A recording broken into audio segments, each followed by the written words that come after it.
Allison Pearce. Nice to see you. Thank you for having me. Oh my gosh, my pleasure. For anybody who does not know you, who are you today? Today, I'm a costume designer. I work in film and television, and I'm an amateur ecologist. Oh, Yeah. I think I'm really into my garden and native plants and all the animals and insects around. And okay. it's something I've been thinking a lot about recently. Have you been It's observing or interacting, or is this just like what is the new title edition? I just decided like yesterday, I was like, I think I'm an amateur ecologist. I mean, I read like my spare time, I like to read about it. And Okay. I started my garden at my house like a year ago. And it's, been a big thing for me this summer, not having like all the projects. So I don't know. I'm gardening, I'm planting things, I'm learning about butterflies and moths and insects, and it's been really fun. Is this something that's like new though, or have you always been into plants? Or I think I've always been into nature. okay, Yeah. But I lived in New York and then I lived in Philly, like okay, in cities. I grew up in a very it's like suburban, but lots of state parks around. okay, And then I lived in cities for, 12, 13 yeah, years. And I felt like I was hiking all the time. I bought a cabin like right before the pandemic. wow, Um, and I think that I just like being out in the world and being around trees. yeah, And then when my husband and I moved to like we kind of live in the suburbs now, amazing. but also adjacent to like a really amazing state park. Okay, Um I think I just like can actually experience it on a day-to-day basis, and it's mhm. like so grounding for me to be around it all the time. Like it's very like inspiring Yeah. creatively, honestly. Well, that's what I was gonna ask. I Yeah. mean, delving into yourself as a costume designer, are you finding that it's informing the way that you are thinking about your creations by you being amongst the nature in this way that isn't just like peripheral? You're like, "No, I'm a budding one over here that I'm really excited about." I think that space and environment has always been like a big part of the way my process works Yeah. with costuming characters. So I think that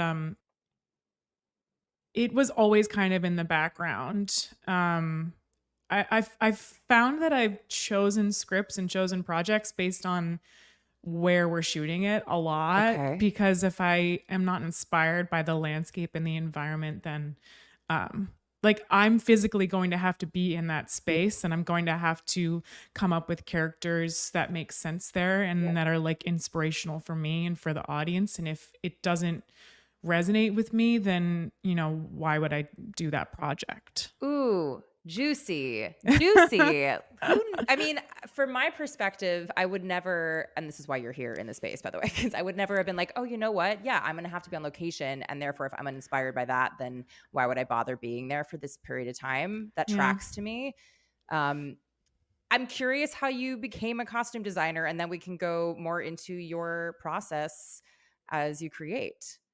I grew up being very interested in lots of different art mediums. My mother is a pastel painter, and she actually works in business. So she kind of always wanted to craft. I was always doing art classes. I was always doing art camps and music camps, drama, theater, like all different types of things, like sports. I was kind of just like dabbling. Love And it.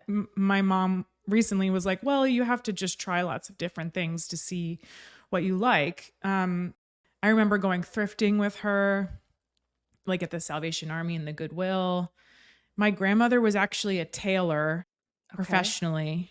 She was from Poland, and she worked in factories, like factories where they sewed potholders with asbestos, like Wow. real, like very back in the time when Philadelphia was like a factory city, like a Yeah. textile place. So I think I also had, sewing and textiles around me at a young age, and my mother taught me how to sew. So I think those things kind of informed me, and I was interested in clothing and fashion of some kind. I didn't really know that costume design existed. Yeah. When I was growing up, I liked to watch film and movies and TV. Yeah. And then I kind of thought I wanted to go into fashion, and it ended up just not being for me. I went to Parsons in New York City. Okay. And one of the cool things about Parsons, I don't know if they still do it, you are required to get an internship as like a credit per Okay. semester. Each So, semester starting your freshman year? no, I think it starts your junior year. Okay. Yes. So it's like the concept of preparing you. And then, those internships might lead to jobs. Yeah. Who knows? So I did a few internships, and like one internship I did was not even film related.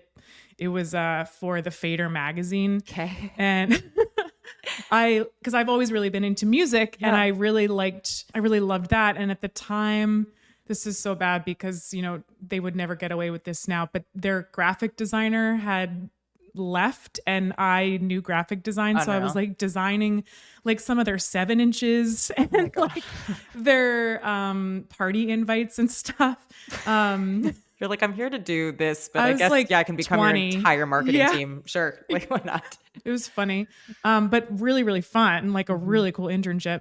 And then I worked for another internship I had was for Eden, which was, I don't know if it's defunct, but it was one of the first famous sustainable clothing lines. Cool. And it was run by Bono's wife. Wow.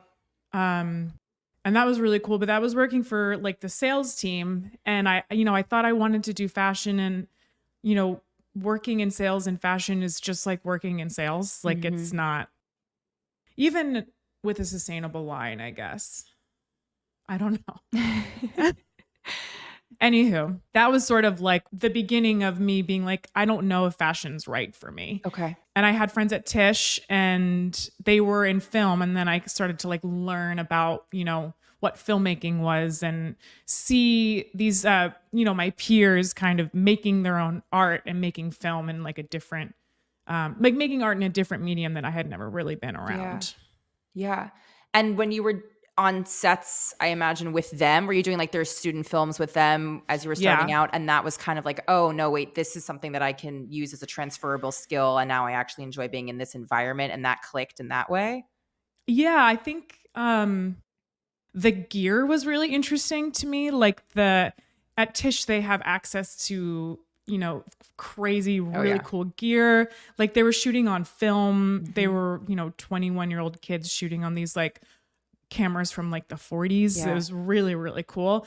And I could see how they were like lighting things, but they were using spaces. Like there was this one film, a girl that I went to high school with ended up at Tisch, and then we were kind of close, and she was doing a film, and we were shooting it in her apartment. Okay. So it was like we were going into this space and bringing in this gear and this lighting, and like it was a space that I was in all the time, but reimagining it and transforming it from something exactly that was really interesting to me. Yeah. And so people started being like, okay, cool, you actually have this skill set. Can we start using you to dress our folks on set? Was that like what happened? Yes, I think that film with her name's Jackie, that film specifically, they had asked me to act in it. Okay. And then also be, I think they use the term assistant costume designer or something. And I was like, sure. And I've always been really into vintage, and we were shooting it in black and white. Okay. So it challenged me to think about vintage and textiles and fabrics and pattern in a way that, you don't see in black and white. Yeah. So I had to like go through, at the time we were using like my closet and her closet, and like using these like 80s dresses or like 70s sequin pieces, and thinking about how they'd look in black and white. Yeah. Wow. Okay. So flash forward from that moment, you're like, this is a spot. This is a thing that exists. How did you propel yourself into where you are now? It took a while. I mean, I started out kind of still working in like fashion styling. Like I found out what costume design could be career-wise, but I think the access wasn't really there for me for a while. So, um, how did I do it? You're like, "I have to think I about my life." honestly think I like just convinced people, and I started out small, and I remember like I met this amazing artist, Will Rahilly, on Craigslist, and he was Okay. doing like a experimental film, and I made the costumes for that, you know, trial and error. Mhm. Um, and then I feel like I just told my friends, I don't want to like be a fashion stylist. I want to do costumes. And someone said something to a producer and a director who were making a film. It's called American Milkshake. Okay. And they interviewed me and they hired me. And I hadn't really ever been on like a big film set or Wow. anything And they before. hired you as the main costume They designer. hired me as a costume designer. Cool. Yeah. Did you It have was a a really, lookbook? Did you like, what did you get? yeah. Okay. hmm Mhm. hmm yeah, now looking back, I mean, it was like probably like 4 pages or something. Yeah. Yeah. It was more like a mood board than a lookbook. Okay. Yeah. But it was like it was an independent film. I don't remember what the budget was. But it was a 90s basketball dramedy. So Okay. it was like uniforms, like the period, like all the things, basically. Lots of extras. Yeah. Is really challenging. I feel like I probably didn't do a very good job. Well, you clearly did because it continued getting you hired. So, I mean, Yeah. you Well, did something right. it went to Sundance. It was in the next category. This was like, I don't know, 2011 or 2012 or Okay. something like that.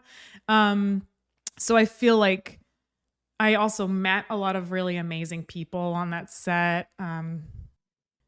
From there, I was like, oh, this is something I'm really interested in pursuing as like a real career. Yeah. Yeah. Yeah. And when you bounced from there, where did you go after? I was still kind of in the costume design space. I think around that time I joined 764, which is the wardrobe union, Mhm. because starting out, it's good to be part of a team and it's good Yeah. to learn how others design and learn how to run a successful team or a not successful team, however that goes. And 100%. did know a few costume designers when I first started out, or I had met them.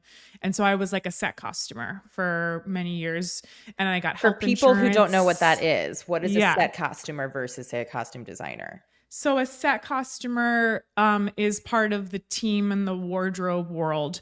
So, there's the costume designer who runs the costume department and the wardrobe supervisor who runs the wardrobe department. And the wardrobe department is on set. They're kind of like the face of the both departments. They're the ones working with actors, making sure the actors are mic'd correctly, Mhm. kind of like troubleshooting if anything arises on set, like if there's stains or repairs that need to happen.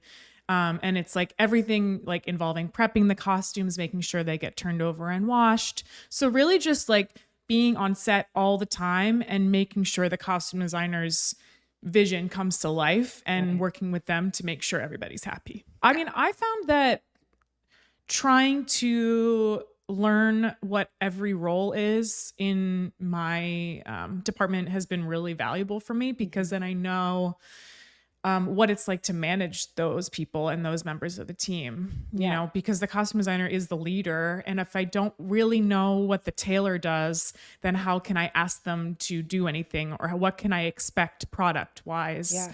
from their work, Yeah. And how do I know someone's a good fit for me when I'm hiring them? Yeah. Tailoring is another thing I kind of learned how to do. That was like a cool part-time gig. I Mhm. kind of same kind of way. I was like, I could be a tailor. Yeah. Yeah.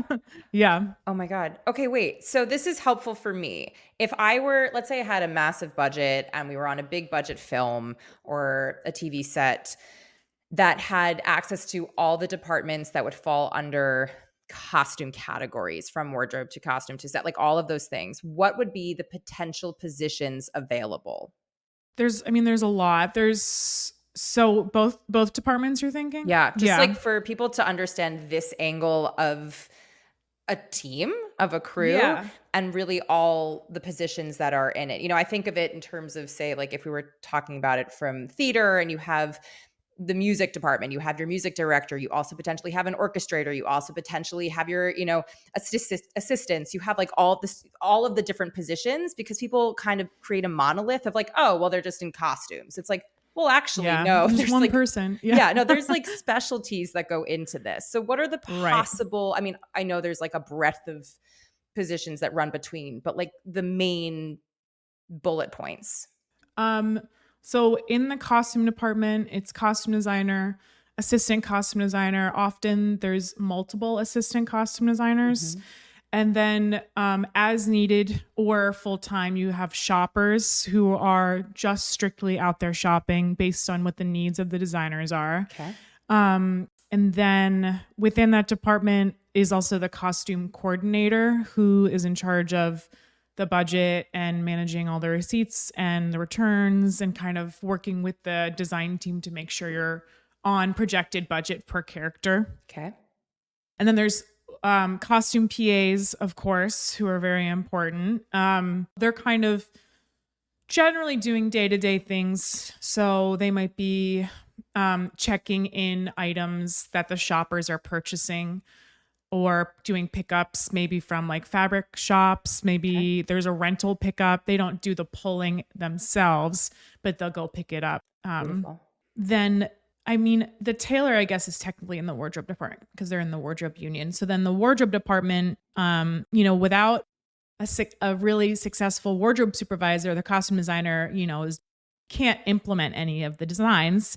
So the wardrobe supervisor runs the wardrobe department, and then they have a key costumer who's like the leader of all the costumers on set. Then sometimes the key costumer and the principal costumer are like the same. Like maybe you have a show with two principals Okay. that are in everything. So you might have a few principal costumers. And then the rest of the people on the costuming team are generally set costumers. So they're, as needed, or maybe there'll be like a background costumer on days when there's lots of background. Okay. Also in the wardrobe department, like I mentioned, are the tailor, and then there's ager dyers as well. Which are? And ager dyers are very important. They come in and work with the design team to accomplish, what's the look of the film? Is it a zombie apocalypse film? Mhm. And you need, doubles of X costume, you need 5 pieces, but you need it to look like it's been rusting and aging for like 60 years or however long, or it's been covered in blood for a month or something. And that's what the ager dyer does. They work with all these like tools and dyes and materials to kind of like break things down, make them look like certain events have happened while the person was wearing the garment. Yeah. So it's like the magic behind the camera. It's wild. And then Yeah. sometimes, obviously, depending on the genre, depending on the vision, I would imagine that the costume team works also with like the makeup department. And then, like I'm curious about the overlaps of how these things interact. Yes. I mean, it's very, I mean, yeah, I talk to everybody, Yeah. Collaborating is like really fun part of my job.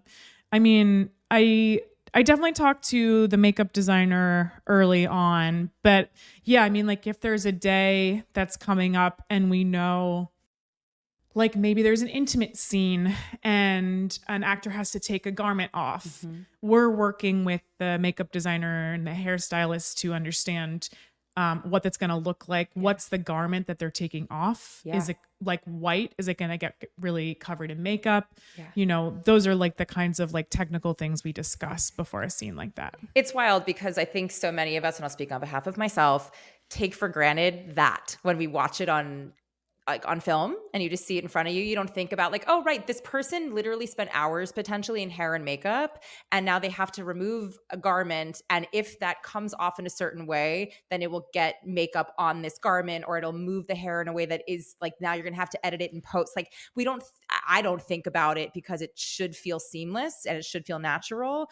But these are all decisions that have to be made, which is just, for me, I think it's such an incredible thing to be reminded of the intricacies of creation and how it really is in these fine details that allow it to all feel really seamless, Right. on the back end.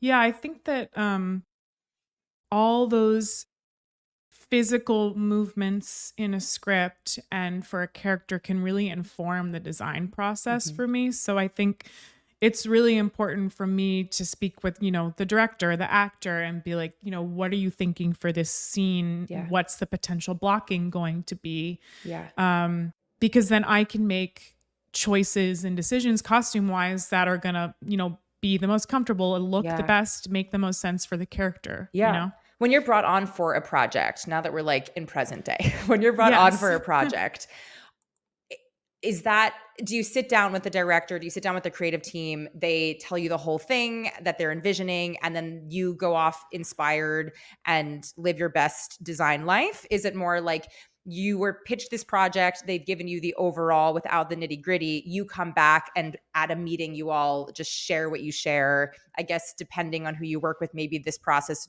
changes. I'm curious from like the start how your vision begins to come to life and play with the other parts of the process. I'm never in a vacuum. Mhm. If I am, then something's not going to make sense on set. Yeah. And I need to be communicating with the set decorator, the production designer, the director, the actor, Yeah. the prop master, the Mhm. sound designer. Like, I need to talk to all those people Yeah. um, because my choices inform their choices as well, Right. So a set decorator is a really good example. Like, if there's a scene that's taking place in like a therapist's office, and one of the characters who happens to wear beige all the time is sitting on a beige couch, Yeah. though for some reason therapists' office always have beige couches. I don't know why. It's a Oh my gosh. neutral space. Yeah. That I might be like, well, that's an interesting choice to have a character kind of blend in with the environment. Or I'm like, that doesn't feel right for this scene. Like, maybe they're breaking out of their typical like character arc for this, Mhm. and they're going to be in something a little louder and brighter, or maybe they're in black. Yeah. Like, it's important to talk about like what your plans are for certain scenes coming up in the schedule, because we shoot out of order, Yeah. and you have to stay focused with your design and what the through line is Yeah. visually. So when you get a script, do you on your own end create the character arc of each character and how you envision that being visually represented in their clothing? And then depending on the order that you're shooting in, depending on any sort of adjustments that are happening to the script, then you change it?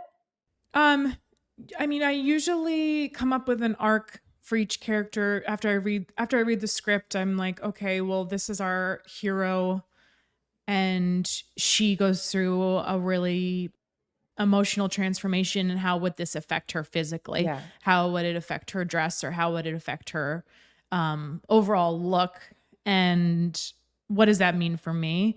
And then what's helpful for me is identifying event wise, script wise, when there are specific things that happen in the story, which scene numbers are those. So then I can kind of pinpoint when the arc might change, or noticeable changes might happen, and it can be very subtle. It can Yeah. be like, this character was wearing their hoodie zipped up because they were closed off to the world, and now they're like blossoming, so they're taking off layers. Like, it can Yeah. be something like that. It doesn't have to be jarring for the Mhm. audience.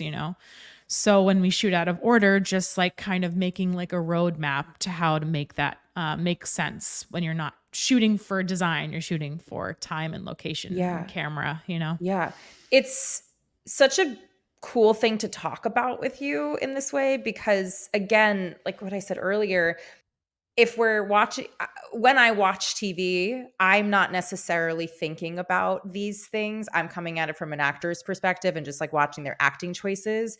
But to be cued into like, oh, what they're wearing right now is informed by this part of their journey, to be a little bit more cognizant of the fact that this was a choice that was made to allow this actor to get to where they are emotionally in their journey of this arc is, again, it's not like I'm pretending that this isn't happening, but it often just feels so seamless that you don't focus on it.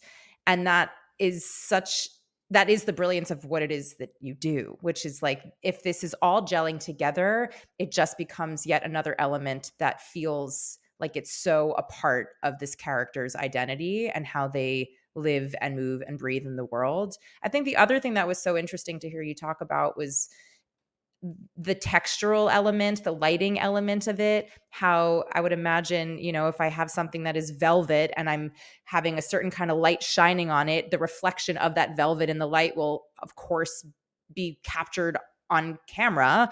And I might not want that versus like, oh, no, actually, that is a really cool thing. Let's play that up, and using the texture or even sound you were saying, right? I imagine if somebody's in like hard leather and they're moving across set in leather and we're picking up sound in a whatever space, that could be really helpful. They're actually a hindrance to that moment. And thinking about the costumes as also being elements that are affecting the other elements on set. Yeah. It's actually funny because I was like wearing this other shirt earlier. And then I came in, I did like a test with the microphone and the headphones, and I was like, this shirt's really noisy. Like I had Yeah. never noticed it, but now I'm using a mic Yeah. similar to, one that an actor might use. And I was like, I'm not going to wear this because it's going to Yeah. make it difficult Yeah. for like your sound recording, Yeah. and it's going to be a distraction. And Yeah. I've noticed that when I watch things, like if someone makes a choice and the costume's really noisy, that's the only thing I'm really focusing Yeah. on. And I'm not really focusing on what's going on in the scene or Yeah. what's going on with the character. Yeah. I'm like, wow, I can not really hear them. Yeah. Yeah. It's Yeah. it's it's funny, like our access points for these things, right? Because for me, I'm not Yeah. coming from the costume perspective, but now hearing you talk about it, I feel like now I want to like switch my brain to kind of watch these elements play and see how they're affecting all the other things. Because my access point, yeah, is like the emotional arc that a character is going through as an actor, where I'm like, are they actually playing this honestly?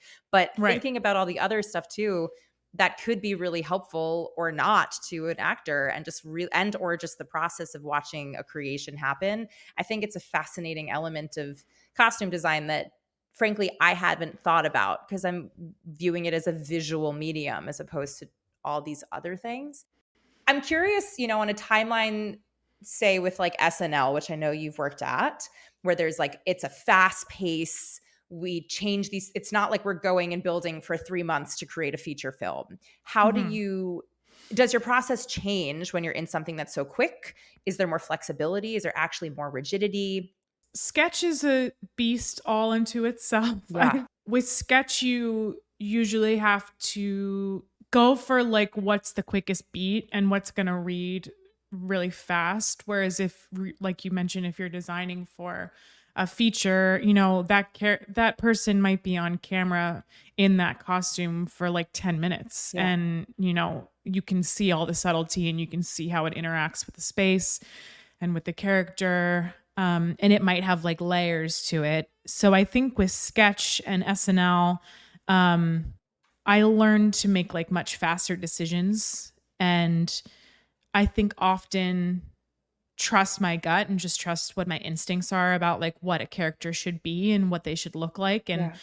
what's going to read the fastest for the audience to register and be like, that's Al Sharpton, or, Yeah. that's Steve Harvey, or I'm just thinking of characters that Kenan Thompson Yeah. plays. But yeah, like making sure it makes sense in a quick way for Yeah. the audience, Yeah. So that's about the recognition rather than the arc of it. It's like the play into that. Yeah.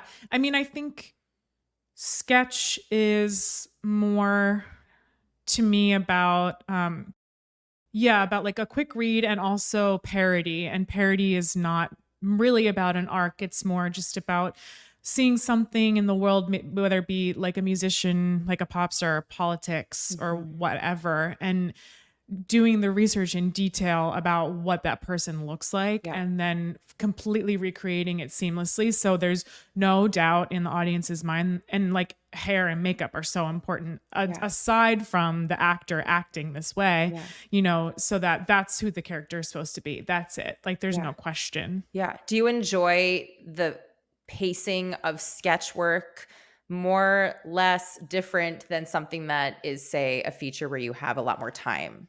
I do commercials a lot Mhm. now too, in between movies and TV, and I like to do both. And I kind of like, I feel like sometimes doing a commercial is similar to doing like sketch, because it's really Oh, fast yeah. and you get to see the work quicker usually, and it's more like straightforward, and you still have to please a lot of different people and make Mhm. it make sense, but it's maybe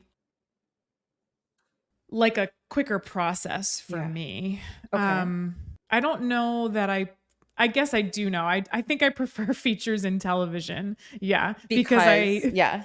I did, I loved working on SNL, but I did leave SNL in 2019. I just always have loved working on movies, and Mhm. I think that that's probably why I do it more often than not. Yeah. How do you pick the projects that you obviously, now you were talking about the landscape and having to spend time for a long period of time in certain areas that places might be shooting in, but what for you now are the deciding factors when you choose a project? I really have to love the script and, feel called to it in Mhm. some way. If it's not, if I, as just like a random person reading this script who might potentially work on it, if I don't feel like I can relate to it, like I feel like there needs to be some kind of like common Yeah. ground where if I can relate to it, then I feel like anyone can, and that might be a good gauge on whether a project will be successful or not. I'm not sure. It's Mhm. it's sometimes hard to tell. Sometimes something that was not so great on paper ends up being like a massive hit Yeah. in the film world. Yeah. Um, but I think that story is really important and character is really important. I did mention environment. That's really important to me. I also want to know um, what the director's point of view is on this. Having stories that are female driven are really important to me. I feel like I should be elevating Mhm. women filmmakers and queer filmmakers and people who want to make things that are not just the same cis white male Yeah. stories that have been going on That part. forever. Yep. Yeah. Um, so I feel like I have a lot of great female filmmakers that I like to work with. Yeah, I mean, cast is obviously super important. Yeah. Yeah. Especially if you're gonna be on set for a lengthy period of time dealing intimately with these folks, then you Yeah. wanna like the people.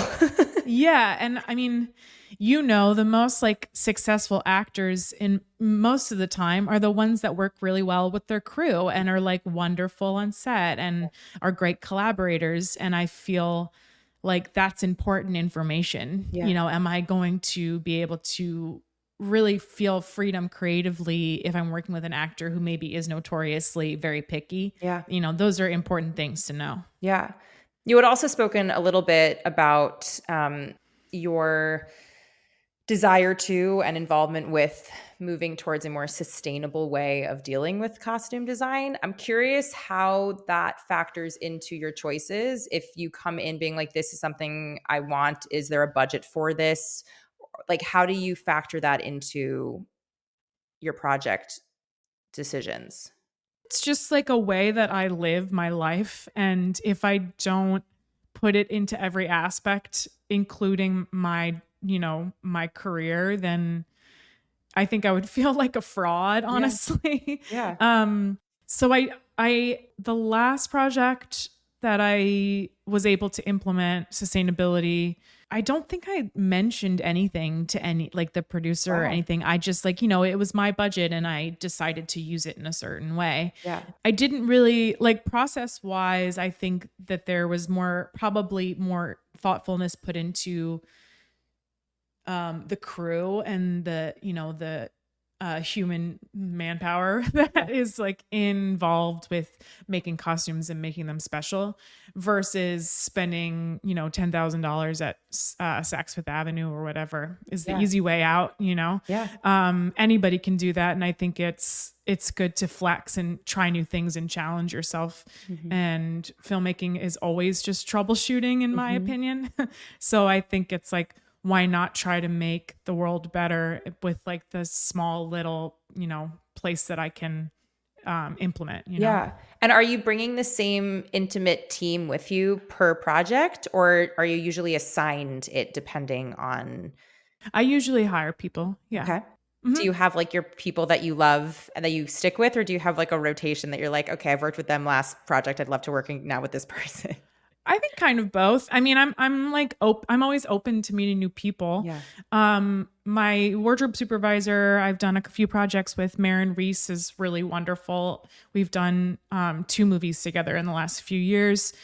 I think we balance each other really Yeah. well, which is really important because we work so closely. I think when my brain goes one way, her brain goes the other way, and that's really valuable. Plus, we're good communicators with each Yeah. other.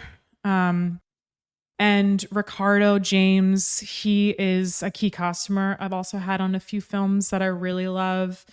Um, but I've been into mentoring a lot in the past couple of years. I was a mentor with an organization in New York last year, and I think that I'm always interested in like helping people get started in the industry, Yeah. and if that involves giving them jobs, like and it usually does, that's something Yeah. I'm down with. Yeah.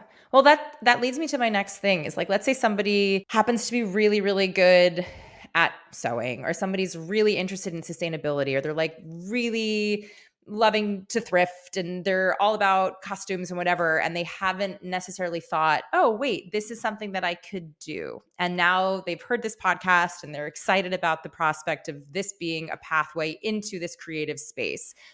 I know nothing is linear and there is no one way to do any of this, but what are some things that you would suggest for anybody who is curious about dabbling more into this as an actual profession and not just a hobby or something that they're doing to, make ends meet in a smaller way?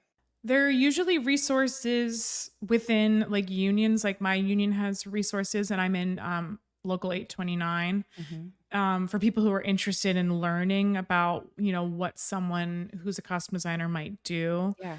Um, I think also I like to read a lot, and that was helpful for me when I first got into the industry. I read books like there's a book called The Art of Costume Design. There's another book called Set Etiquette, and I felt like I learned a lot about filmmaking. Yeah. Um, it's cool to have at least some reading going into something, and I kind of approach this with everything, like with gardening or like birding. Like I'm like, it's cool to just like have a little information session Yeah. before I go out and like do it in the real Yeah. world.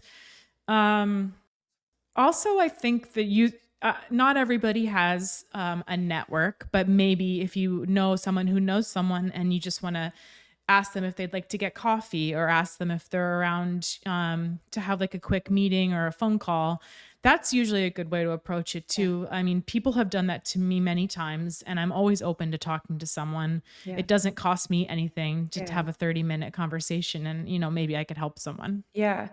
We forget that so much about this industry is really about the relationships that you have, and not like a skeevy way of like networking, but just like, I know you, you know me, I like the way you work. And therefore, we might be like minded folks, and the collaboration might be really fun because we all kind of see things in a similar way or are interested in creating in a certain way. And yeah, putting your feelers out in that capacity to try to find those people, I think, is actually a fun prospect to be like, oh, cool, cool, cool. Right. Like now I'm cultivating a community of like minded individuals who are going to be creating in a way that is similar to the way I want to create.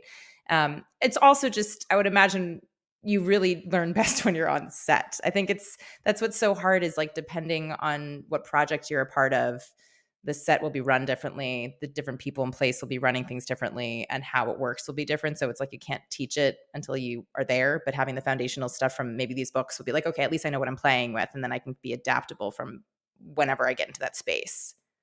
Yeah, I think I agree. There's no way to teach someone how to be on set. They just have to be on set. Yeah. Yeah. But you can give them maybe some guidelines, like Yeah. don't talk a lot, don't wear flip-flops, you know? It's funny because that's Little things like that, exactly. You yeah. wouldn't be like, "Oh, right, right, right." That would make noise as I flip around set or if you're running Also, it can around. yeah, also it can be, like, dangerous if Yeah, because there's, like, electricians correct. laying wires everywhere, or there's gear on the ground and you could trip, you Yeah. know? It's Did just you learn like that the hard way? Is that why you're saying it? I think someone taught me that. Okay. I don't think I had a trial and error. Yeah. Or, like, I've had to say to, people, like, wear comfortable clothes that you can, like, move around in. Maybe that's not, like, a tube top Yeah. and short shorts. Maybe it is, I don't know, but, Yeah. like, you know, If you're gonna have long yeah. days, yeah, you gotta be Especially if you have to have, like, a walkie-talkie on you. yeah. Yeah, and you're tucking that somewhere. Yep. Just thinking about especially yep, been there. Not with a walkie-talkie, but, like, a heavy phone, and you're like, "That was Yeah, the yeah, wrong yeah. choice. I should not Yeah. have been wearing that." Is there anything that, looking back, you wish you had known earlier when you first started out? I think a lot about relationships. I think a lot about forming relationships and being mindful of that there are other people's opinion. Everyone has their own like way of looking at Yeah. things, and relationships in this industry are very valuable. And I feel like I have a lot of really amazing relationships within film and filmmakers. But I feel like I wish I had learned that at a younger age Mhm. in the industry To to start like really cultivating them when you were younger? yeah. And just like take time and, you know, check in with people because they might be great collaborators, but they also could be like, you know, lifelong friends. And I feel like that's happened to me on films where I've met people that I'll be friends with forever, but who I also love to work with. So I Mhm. feel like maybe it's a getting older thing, realizing that, you know, it's good to keep track of those people. 100%. Yeah. Do you have, like, a spreadsheet of people that you have worked with, or is it you're just really good with top of mind, "Let me check back in"? Uh, I do have spreadsheets. My agent asked me to do that. Okay. But this is more just like people I've worked with who are producers or Yeah, directors or actors or whatever, yeah, you know, and you know, how did I work with them? What companies are they with? And just like keeping that's more of like a agent thing, like yeah, them keeping me on that filmmaker's radar, yeah, you know. yeah, But as far as, like, me checking in with people, yeah, I mean, like, letting them know what I'm up to if I have, like, a new film coming out, like, I had a movie, Paint, come out and, like, being like, "Here's the trailer for Paint. yeah, Here's a movie I did the costumes for, you know, I hope you go see it in theaters." yeah, Even just, like, fun things like that. yeah. That's not always Instagram. No, which is, arguably just a full highlight reel and not personal. You're not, like, Yeah. thinking of somebody individually. 100%. Yeah. What about if in similar vein, and we kind of mentioned it a little bit, but for somebody who, like, wants to get on set and they don't necessarily have those relationships just yet, or they're forging those relationships slowly. What are your thoughts about people just being like, "Hey, can I shadow?" Or, starting at, say, the NYU, like, I'm just because we have that as an example, like, the student film leg of things and seeing what comes from that. Like, where is the starting point, or does it not actually matter as long as you just make the ask? I mean, I still do that now, like cold calling and cold emailing. Yeah. Like, you really just have to get creative with how you reach out to people. And like, if you email 10 costume designers, there's a good chance at least one of them will get back to you. And all you really need is like one One. person. Yeah. Yeah. Yeah. It's really just about coming, maybe like cultivating a way to cold contact people, um, and emailing them, or, you know, I would suggest email. I don't like it when random people text me. Yeah. I mean, Same. I'm like, "How did you get my number? Do I need to" yeah. I literally had to do that the other day. And it was they like, a s like, something, something, something, something, something. I was like, "Who is I this?" don't care. Like, "I Yeah. don't know." "Do hello?" And then they never Yeah. responded, and it's like, "Okay, now is Yeah. this a spam? And now where are we at?" Yeah. Phones, I mean, it's like back in the day. I remember when we'd be sitting down for like family dinner and then you'd get the spam caller and we would tell them we were like climbing Mount Everest. And now it's like everybody calls your phone that like is in your pocket, which is a totally different Yes. situation. And just the level of Yes. privacy is, anyway, we all have different boundaries in that But respect. how would someone have gotten into filmmaking before all that existed, I you don't know? know. Yeah. You would go to like a meetup or like maybe go to a film screening with your local film society or Yeah. something. You'd go to like an event or something like that and you'd meet people. And I feel like it's the same concept. You could do it like on the internet. You don't have to do it in person. Yeah. That's hard to Yeah. go like network by yourself at a party, and I've done it. But Yeah. you just Well, have to that be is still a open. possibility. I mean, if Yeah. you're an extrovert who loves that and that's where you Yeah. thrive, then, not discounting that as an option as well. Well, I think also if you're looking to get into an industry, film, I find it to be like a bunch of people who are like kind of like nerds and are interested in speaking with people who are excited about, you know what I mean? Mhm. So I think it can be quite welcoming if you kind of go in with an open heart and, are open to speaking with people. And maybe you meet someone who's not exactly a costume designer, but they know someone who, like every connection you make in the beginning is going to be valuable. 100%. As we begin to wind down our time, is there anything that we didn't talk about in the costume design s sector that you feel we should mention? Well, we sort of talked about sustainability a little bit. Something that I think about a lot is not using animal products in Mhm. my designs and whatever that means, like cashmere leather, you know, if I use wools, like where are they coming from? Like what's the process? What Mhm. kind of chemicals are being used with the dyes? I mean, that's something I think a lot about in my own life, all Mhm. the toxins and the PFAS and the BPAs that are like around us all the time Yeah, and trying to not propagate those problems with my designs and make yeah, mindful choices. So I think mindfulness is just something I think a lot about with costume design, yeah. especially in the last like 5 years or so. Are you doing that via research on your own end prior to going into things so that you understand where you're coming from with it? Or is it more at this point now you're like, all right, I have this under my belt because I've learned in real time and now I just know that these are the things that I go to? It's both. I mean, I am interested in it. I am interested in how I can be effective in being part of the solution and not being part of the problem. And I think that means, not taking the easy way out, like I suggested, and doing fast fashion for all your characters. Yeah. But knowing that, when you put a character in polyester, that polyester doesn't degrade for like 100 years. Whereas if you put a character in cotton, that's got like a 10-year shelf life or decomposition rate, Yeah. So I think just thinking about it in terms of like, what are my choices and how are they impacting the environment and the world around me? I love that you're doing that, and I think that sets you apart from many other folks, so that's Thank you. really, really awesome. If Yeah. anybody wants to work with you and hire you, or if anybody wants to contact you and maybe have a little coffee virtual chat and what have you, what within your boundaries is the best way for people to reach out? You can contact me. My website's allison-pierce.com. I also have an Instagram, Allie_Pierce, or, email address is cool too. Amazing. Yeah. Thank you so much for taking time to chat about this. I think it's always really helpful to get different insights from people in the industry doing whatever they're doing because it's all part of a larger Yeah. ecosystem. Mhm. And as I discovered while talking to you, it's like these little details that we take for granted just as a consumer and watching, or even an artist in a different category of the creation that we're not necessarily thinking about. And I think for myself at least, it makes me a better artist to know how the other artists in the space are operating, and then we can better collaborate. So thank you for being a part of the larger ecosystem and doing so sustainably and creatively. And thank you for being in the space and educating people about all of those things. Yeah. Thank you. Thank you for having me. This was fun. Yay!